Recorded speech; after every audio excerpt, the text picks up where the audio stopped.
Michelle, tell me about the first day you found out you were HIV positive. I know the date. It was April 11th of 1999. I had just went into rehab, and I knew I had done some risky behaviors, and I decided to go ahead and get tested. And when I did, the lady came back and told me it doesn't look good, and I'm like, it don't look good. What do you mean? And she told me that I was HIV positive, and I was like, okay, all right. And it didn't really hit me until later on when I went back in to the community, and basically thought I was going to die. That was it, and they were telling me, "Oh, get over it. You're gonna be okay." And da da da. And I didn't, at that time, I didn't know anything about HIV or AIDS, and I just totally just lost it. Totally lost it. Became angry, sad. Basically, gave up on life. And what was the thing that gave you a spark to decide that you were going to fight for that life? I mean, what changed that? I was still at rehab, and we were coming back from lunch, and I remember looking up at the sky, and this peace came over me that everything was going to be okay. Wonderful. And after that, I just started living my life. It was a process, but I just started living my life. I chose not to think of it as death anymore. That it was more or less a blessing for me to live, and that's what I've done. And you mentioned it's like a process. What is the process of living now with HIV? How's that different than before? What are the challenges you face on a day-to-day? The challenges for me are very few because I don't. One thing about me, HIV is only a small facet of my life, so it's not me. My name is Michelle. So I don't let it take power over my life. But what it has done, it has enabled me, like I said, to live my life and to achieve things that I thought I would never achieve. Wonderful. Like what? Things like going back to school, with also the help of ASD. Since I've been here, I've been able to go back to school, really do some soul searching to find out who Michelle is. You know, not the Michelle that was on the drugs and was being promiscuous, and not that person, but the real Michelle, the person that I was groomed to be. And I love me today. Well, we love you too.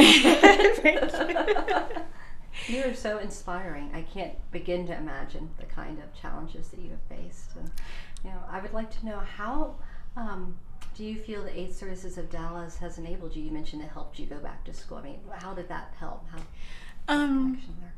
When I first got to ASD, I thought I had it, together and stuff, but there were still a lot of issues that I hadn't worked out. And the lady that helped me get in here was Miss Luella, does the intakes. She was like, "You were a mess." I said, "I was?" Really? I was a mess? She said, "Girl, yes." So basically what I utilized that. I listened to her. So I really worked on some of the issues that hindered me, that held me back from like I said, going to school and just every day, just thinking every day positive, having positive affirmations and stuff. It was, there's so much I want to say, and it's like right here in my head right now. But I'm about to mess up. There's no messing up. Okay. There's no messing up. We feel privileged that you're sharing your story with us. If you were, talking to young people today that are kind of living their life like that, that are doing the drugs and now they're, being promiscuous and think they're in forever, what would you tell them? What would you like them to hear from you? And it's funny because I do speak to the younger generation. I do a lot of public speaking and everything, and I tell them that, risky behavior is risky behavior. Don't never think that you cannot get it, because once I tell them I'm HIV positive, it's like Yeah, Sister Michelle has HIV. And then I began to tell them my story of how I was involved with drugs, of how I didn't listen to my parents, of how I snuck out. See, all those little things that we think are cute are really big things that's going to hinder us when we get older. You know, of drinking alcohol. I was 19 to the point to where I was so drunk that I passed out. That's not cute. It's not cute to be drunk. And I tell them that all the time, you know, and just, you know, your parents, they're hard on you for a reason because they love you. If they didn't love you, then you can do basically whatever you want to do. But HIV is real. And don't ever think for 1 minute that you cannot get it. I've known this one person who's had it, and she was 17 years old. And she never thought it was her. You know, using protection, I can say all day long to abstain, but the reality is we were all teenagers, Right. and that it's not going to happen. So I began to teach them how to use a condom and stuff, and against some people that don't think that I should do that, but you know what, I'd rather be safe than sorry. Absolutely. Absolutely. So, you know, as you said, I think you said something really powerful. You said, AIDS is not me, I'm Michelle. So, you know, that attitude, you know, that way that you've grasped onto life, you know, how would you explain to somebody out there, you know, that doesn't really know that reality, doesn't know about the AIDS Services of Dallas? Why is the AIDS Services of Dallas important to enabling people to live life? Oh, wow. AIDS Service of Dallas has helped me through so much.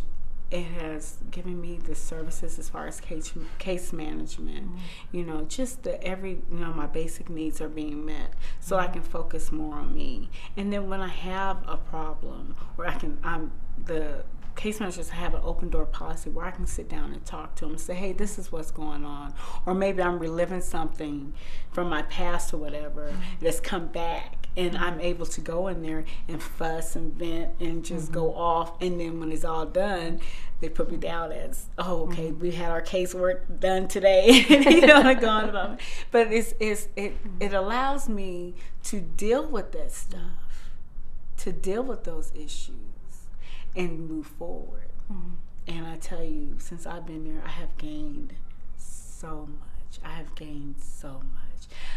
Like I said, I love myself today.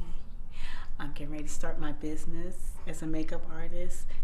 Dreams that I never thought I was able to achieve. I can do that today.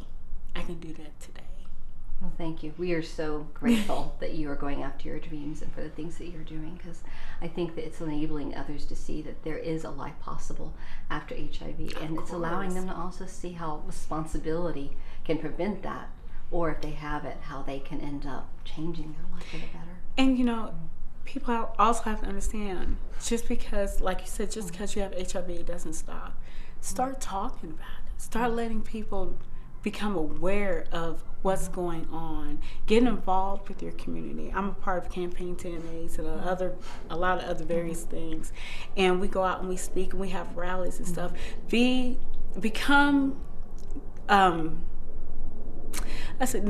become a statistic.